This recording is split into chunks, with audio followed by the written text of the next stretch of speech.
I'm so happy that we're all here together, and we thought we would start the conversation today taking a look back at where we've come from. And so we thought we'd start by asking what motivated you to become an HIV activist? Why don't we start with Rene? So for me, next month I'll be living with HIV for 30 years. And I can remember when I first tested positive, how afraid I was of it. And I met a young man who was living with AIDS and spent a lot of time with him in those early days, learning about HIV and some of the challenges that he had in his life. And before he passed away, he brought me into his hospital room and said to me that he saw me as having a warrior spirit, and that AIDS was not going to get me, that I was going to die an old man. And I said, "You're crazy," because this was at a time when there were just treatments that were being tried out, and lots of us were guinea pigs at the time.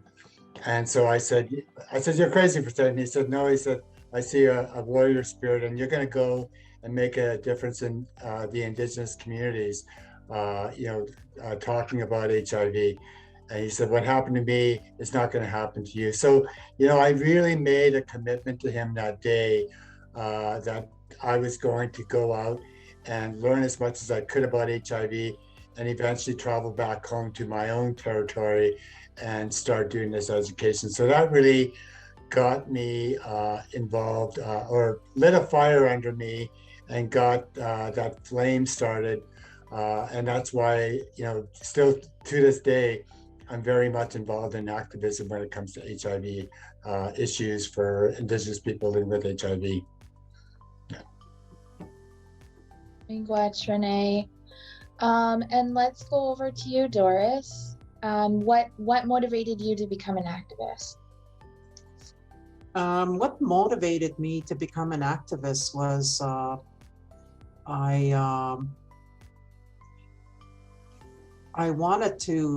I was seeking information about what kind of supports were out there for somebody like me as an HIV positive Indigenous woman that had tested late at the AIDS stage. And so that journey began. And really for me, it was a journey of listening and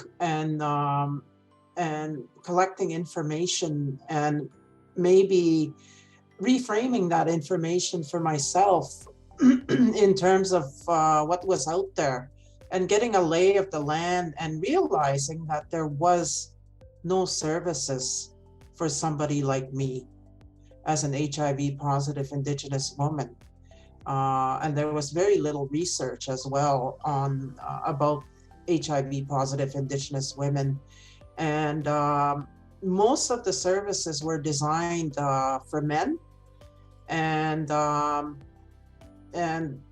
I wanted to make a difference in terms of bringing awareness about HIV positive women, Indigenous women. And so I began this kind of knowledge tour. And I became involved at the regional level first. And then I became involved when Trevor invited me and told me about CAN, the Canadian Aboriginal AIDS Network. And I ended up at a national conference there. Probably because I was new to the movement, my scholarship got accepted immediately. Or maybe Trevor put in a good word for me, I don't know, but I made it to that table. And I didn't know anybody when I arrived there, but I do remember the two people that came and sat with me when I arrived. You know how it is when you arrive at a conference and you don't know anybody, and you go sit at a table by yourself, you see everybody knowing each other. two people came and asked if they could sit with me, and they introduced themselves. One of them was an HIV positive woman, and the other one was a board member of CAN. And that was my introduction to the national level. It was nice. Thank you guys for sharing. And Trevor, what motivated you to become an activist? Well, I remember, going to, we're going far back now here into historical records. I remember being in Toronto as a teenager and in my early 20s, and discovering the gay village, and I remember how terrifying it was at that time when HIV started to run through our gay communities and our gay men. It wasn't always just gay men. I mean, there were always women getting HIV and trans people, but the focus was on gay men, and it was called the gay disease.